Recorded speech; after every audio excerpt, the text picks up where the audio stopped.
So good morning. We're going to read Book 3, Sutra 53. By Samyaya, on single moments in sequence comes discriminative knowledge. 54. Thus, the indistinguishable differences between objects that are alike in species, characteristics, marks, and positions become distinguishable.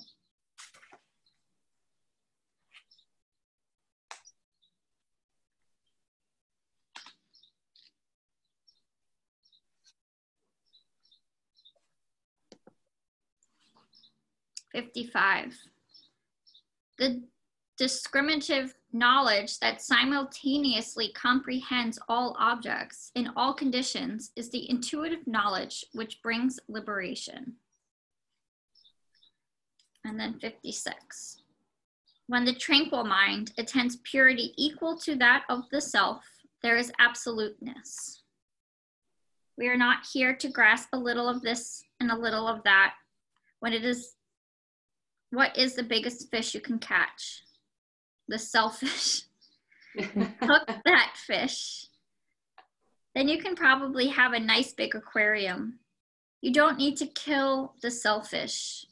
Just keep it in your aquarium. Show it to others. See, this is my fish. That would make the best aquarium. We should never lose sight of this and simply settle for little things. Never. That is not good business.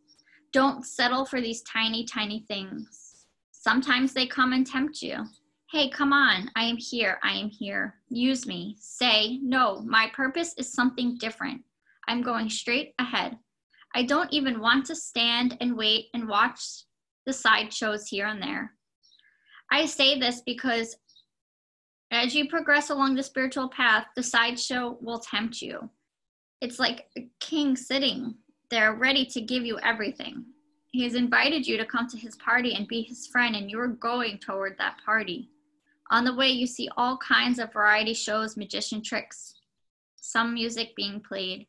But you should know that they are all on their way to the party to play according to the king's orders. When you get there, all of them will also be there, and you can see them while you sit by the side of the king. But then you forget that. But when you forget that, you stand on the pavement and see only them and miss the king.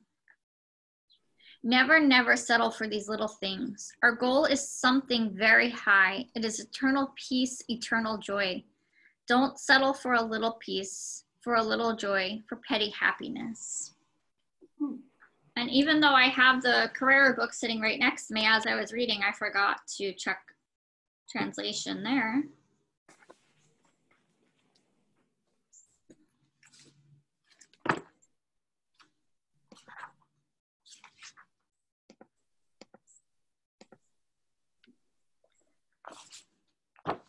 So I kept reading through Patanjali's without pausing and checking translation because my mind just totally forgot.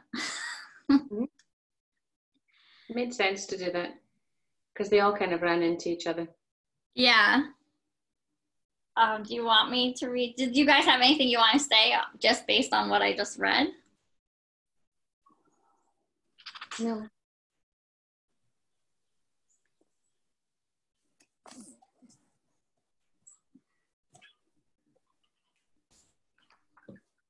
It's so hard sometimes for me to it's like you want me to find, I guess it's like you just have to find peace and happiness and joy and everything to just have a life that way. I guess it's just don't settle for these things. Okay. I'll read the commentary. So for 53, by Samyaya on single moments in sequence comes discriminative knowledge. Our minds tend to misperceive the distinct individuality of moments as the blur of time. It's like watching a movie. The illusion we fall into and willingly accept is that the images are moving, but in reality, what we are viewing is a series of still photos traveling past the light and the lens of the projector. Time is how we perceive change. This samyaya unveils time in its most elemental form as distinct waveforms of prakriti that gradually unfold their inner nature. Self-realization requires the ability to distinguish between that which undergoes change and that which is changeless.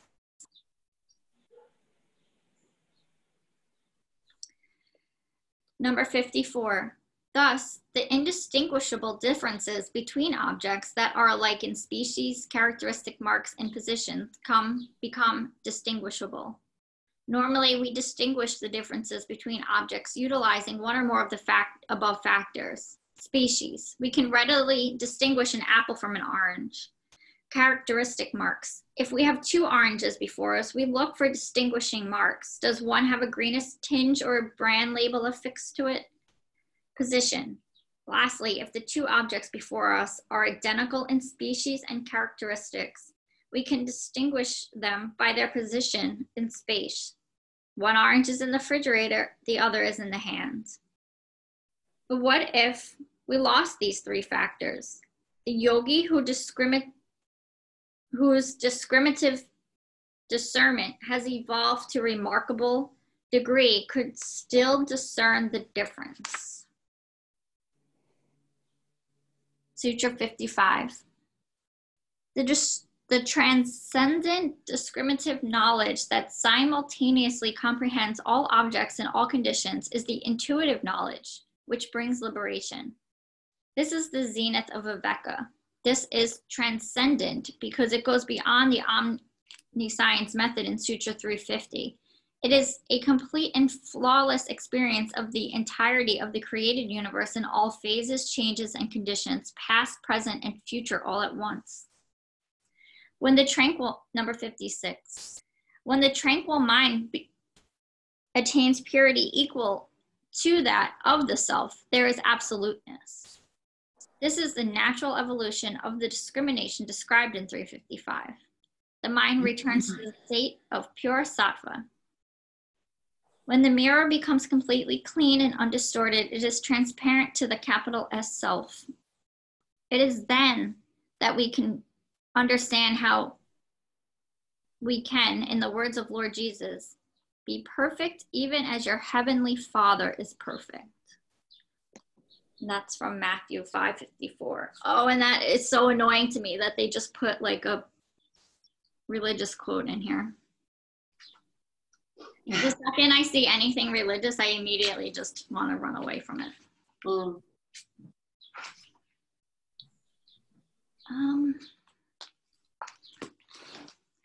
Yeah, so,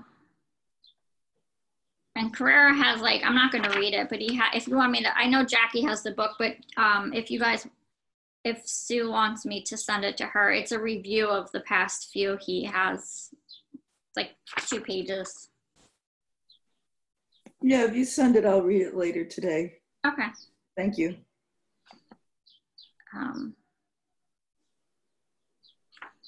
Oh, and then he does have a what to do, a review, because that's the end of book 3. And then he has what to do, like maybe send that over, because this might be useful. Oh, yeah. Like, so now you've read all this, what should you do? Yeah, then he has a review and then a what to do. Yeah. Which is useful, I suppose. I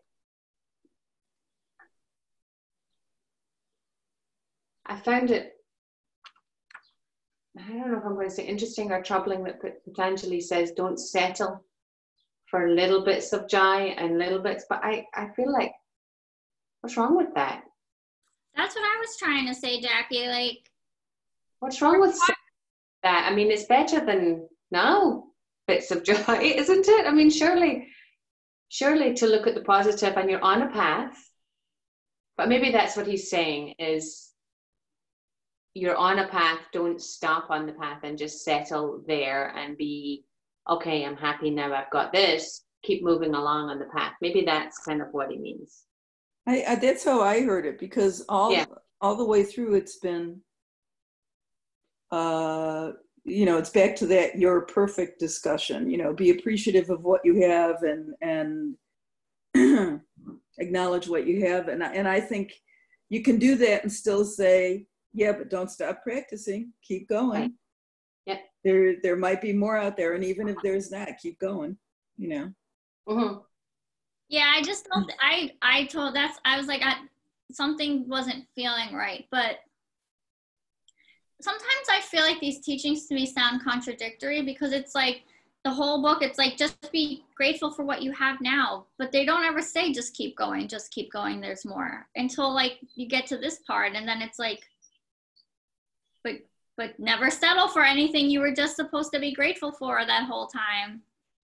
And like, I get what he's trying to do here with the example, but like, we're not supposed to attach ourselves to all this material stuff. And now you're telling me, if I'm like picturing myself going to a party and I'm walking through town and I'm like excited by the band over here and the art show over here and the circus show over here, and I get to the party and I don't even really like the king. And now you're telling me I'm going to go to the party and the king's going to give me everything, but I shouldn't want everything. Right. Exactly. And you want me to spend, like, now you want me to be like, be his friend? I don't know. I get what they're trying to say. I just don't think they're saying it. Like, I don't think the example. I've often felt this as we go through, though, feeling like, you know, it's almost like dangling, you know, the carrot in front of the nose, kind of. But isn't that what they're telling us we shouldn't be doing? Like, always looking for more or always looking for something else, and just be present. And so on that way to, like, I'm agreeing with you on the example, on that way to the party, isn't it right to enjoy the circus and the band, because that's where you are as you're walking through? You should need to have all of that. And no, isn't that what they've been trying to get us to do, like to stop and smell the roses? I don't know. But I think you can hear it another way as well, as what you're just describing. And that other way is, so I have trouble getting my ass to sit down and write. And yet once I get writing, it's very rewarding for some reason. I don't know why. And, you know, I'll probably not publish anything exciting, but it's rewarding. But if I allow myself to enjoy certain other things on the way to writing, you know, when you're writing, you spend a lot of time looking up synonyms and antonyms, because you don't want to use the same old ones that everybody uses or that you've been using for the past 5 pages.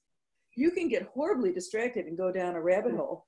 You know, you can get up to go to the bathroom and have a drink of water and then decide, I'd really like some coffee or I'd like some tea. And where did I put those biscotti? And then you look out the window and your neighbor is putting in a driveway that you don't want him to put in. You start getting annoyed about that. And then you decide you need some cleansing green in the backyard. So you walk out and you look in your little backyard, you see the cleansing green. And before you know it, 25 minutes of your writing time is down the tubes. Yeah. And so in some ways, I think he might be saying, this is all entrancing. These all have these wonderful little ribbons, delightful, colorful ribbons reaching out to grab you, and you can glance at it, but keep moving, because if the ribbons wrap around your ankle, you ain't going nowhere. So I mean, a part of me hears it that way. Yeah. I totally get that. Yep. I find myself. From what I'm thinking is, our goal is something very high. I shouldn't even have to go to the party. I should be comfortable where I am missing the party. I shouldn't have to go to the party to even get those things. Like, I should be fine just sitting here with my peace, joy, and happiness. Yeah. But maybe it's that, take it, because sometimes it's his stories that don't sit so well with us, I think. So rather than taking it as going to a party, it's just having a goal, having a having something you're working towards, because Susan, your analogy, your description there, I guess made more sense to me, that you've made yourself a goal, and to not get distracted by the other small joys on the way. Focus in and do what it is you set for yourself to do, rather than because none of the things that you get distracted with are bad, like in Susan's example, that's all fine. There's nothing wrong with making yourself a cup of tea or going outside for fresh air. Those are all good things. But your goal was to sit and write for an hour, and you didn't do it, so you allowed the distractions to happen, consciously or not consciously. But maybe that's it, that when you've made a decision, then just stick with that and don't let yourself get sidetracked by the small interesting things. I do it all the time. Yeah, I think that's much better, Jackie. And I don't have a good sense of time. I don't keep track of time well. So, I'll say, well, I'll spend an hour on this today.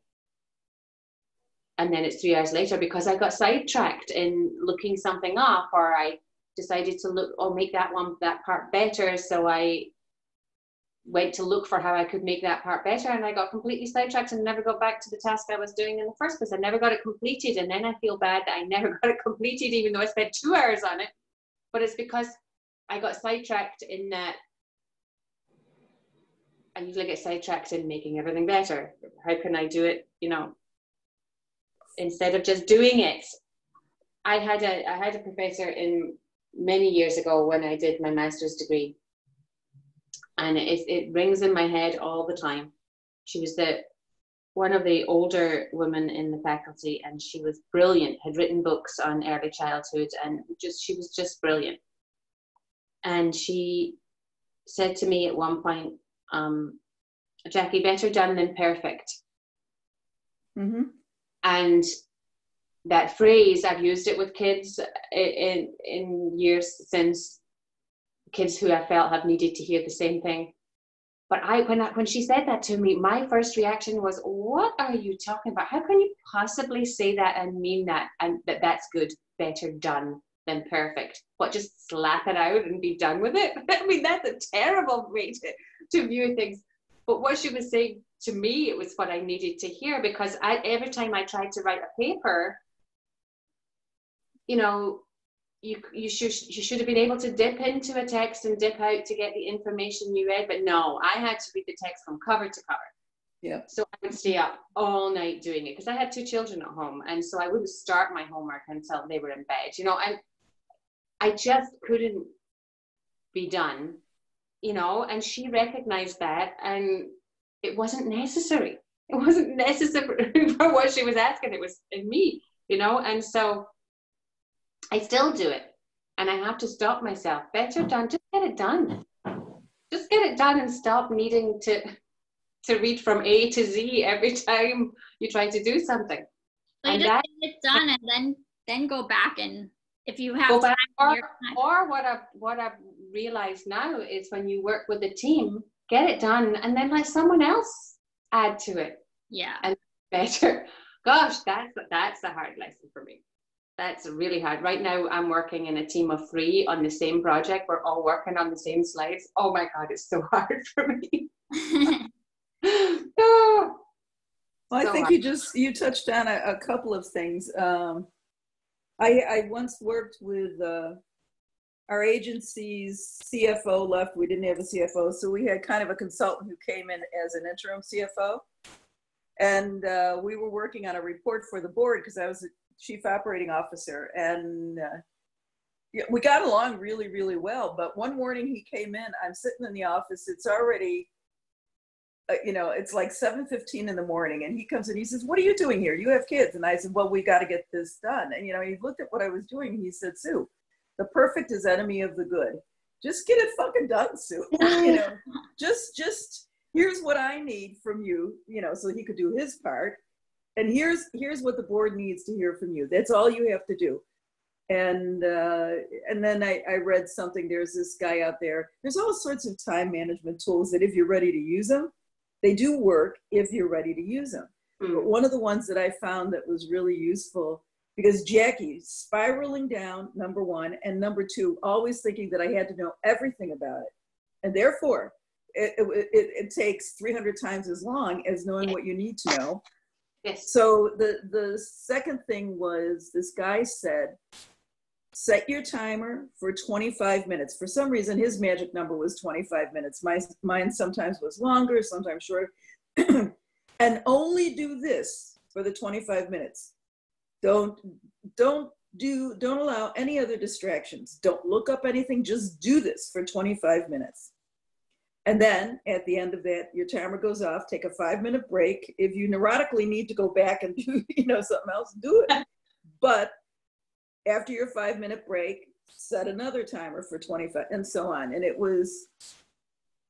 it actually, if I remember to do it, it's hard to remember to do it because I self-sabotage, and therefore, I don't do something. I just sit down and I say, okay, I'm going to write until I get this chapter done. Well, that's absurd. Instead, if I say, I'm going to spend a half an hour writing, crap on the paper is better than nothing on the paper. Right. Then, and it's, so I understand what you're saying. And a part of me, when I'm looking at this, especially since it's the end of book 3, I think about, well, I've got to go back and read all of this all over again. And then I think, no, you don't. You got to read book 4. And then if you want, take a break and then join the beginner sadhana study thing, or find a different way to study it again, you know. So, yes.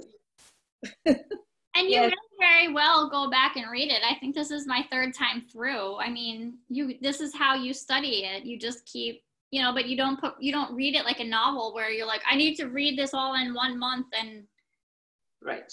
Yeah, it is. I used to be a lot like that, where I put a lot of pressure on myself. But over the years, I have found other things are more important, and it's not necessary. And learning to say the word no has been a huge help. And learning, I have no clocks in my house. There is not one clock in my house. The cable boxes don't even have clocks in my house.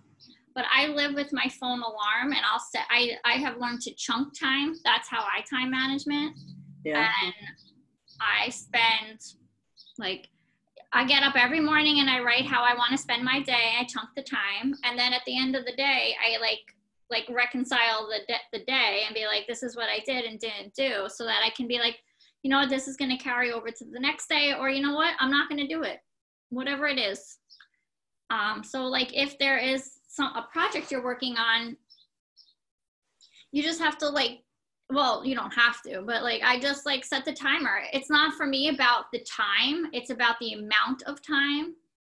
So it's not oh, it's so much 2 o'clock, I have to do this. It's more okay, let me spend an hour now, 2 hours doing work or reading this book or whatever. And it's about prioritizing things that bring you joy. And to that effect, some things do not bring you joy, say paying bills or budgeting, or although budgeting does bring me joy, but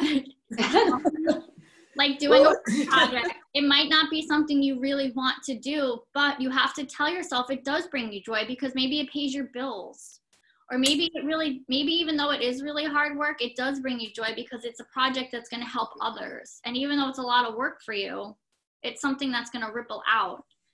And if it's something that truly doesn't bring you joy or pay your bills, then don't do it. I come up with so many projects for myself, and then I stare at it and I'm like, why would I do this? And then I just don't do it. Yeah.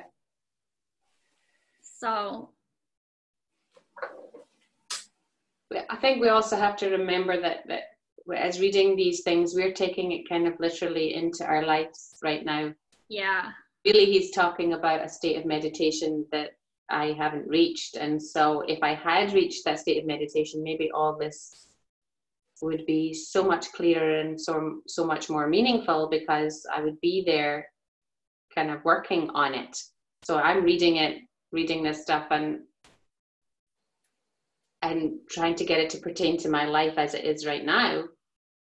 But really it's about advanced meditation, which I haven't reached. So, I mean, I still have sometimes, you know, I still have times where my mind is all over the place when we sit for 20 minutes. So I'm not there. So maybe all this would make more sense if I was Well, there. I will say this, because I have been put in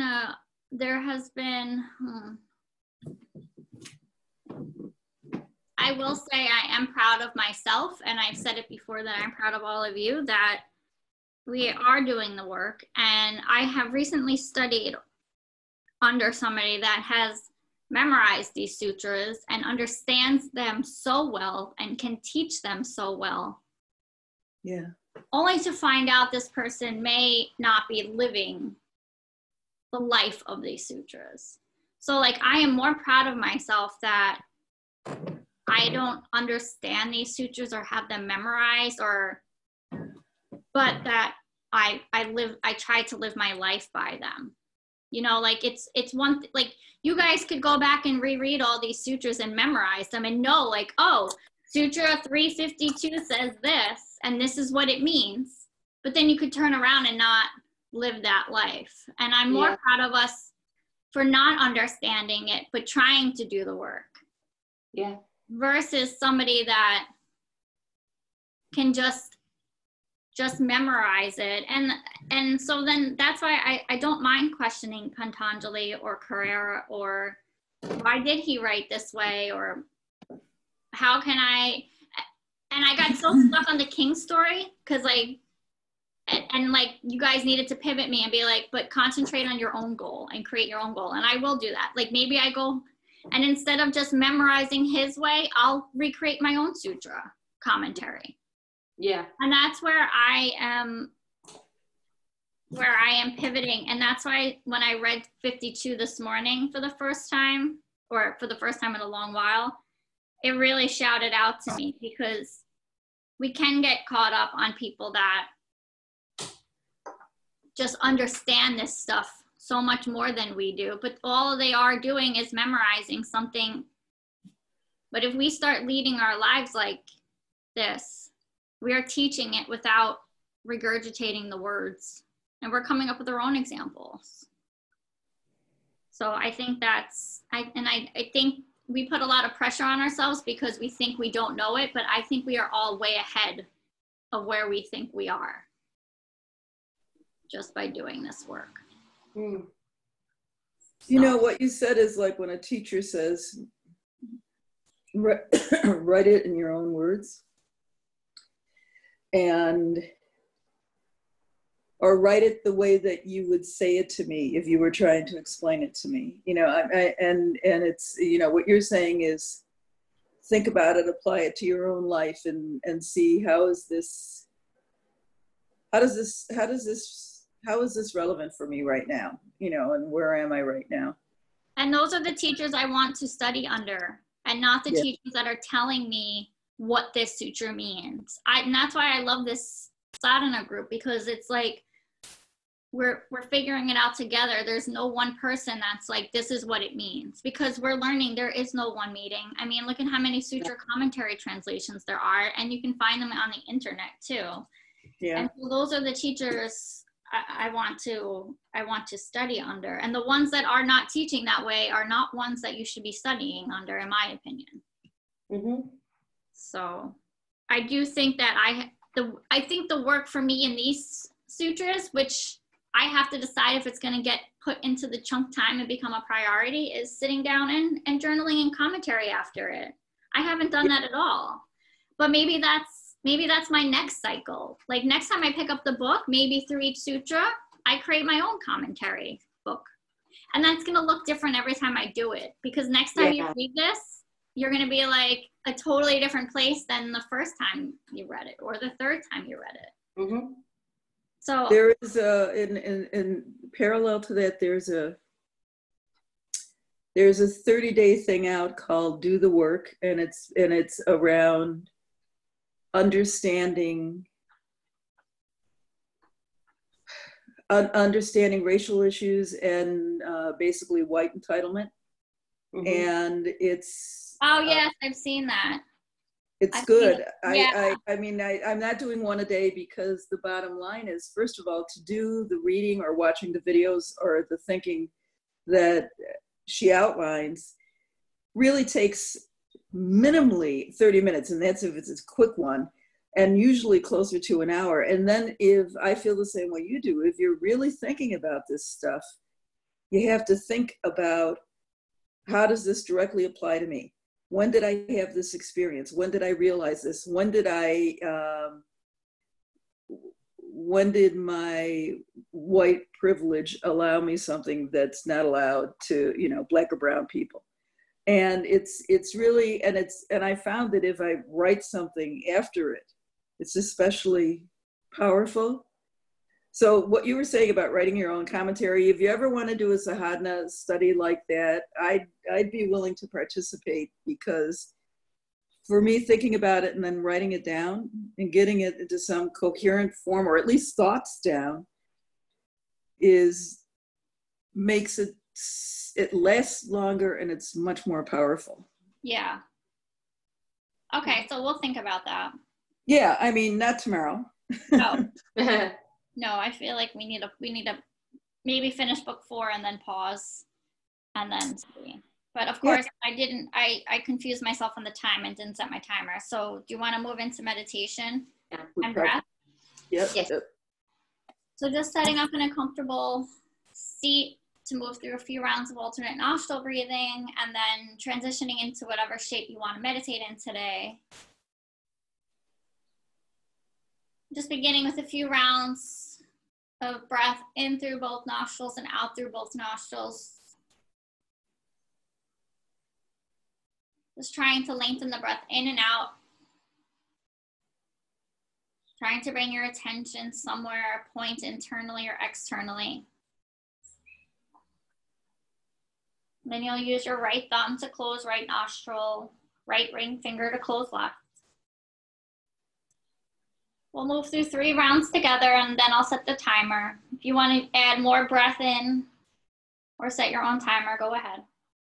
Closing your right, inhaling through left. Close left. Exhale right. Inhale right. Close right, exhale left. Inhale left. Close left, exhale right.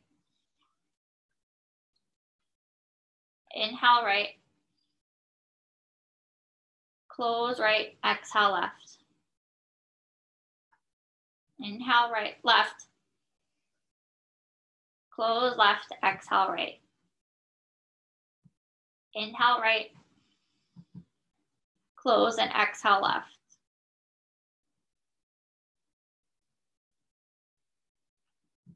Hi, Amanda. We're moving into our meditation. Hi, Amanda. We're just moving into meditation. Okay.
Bringing hands together in front of heart. Namaste. Namaste.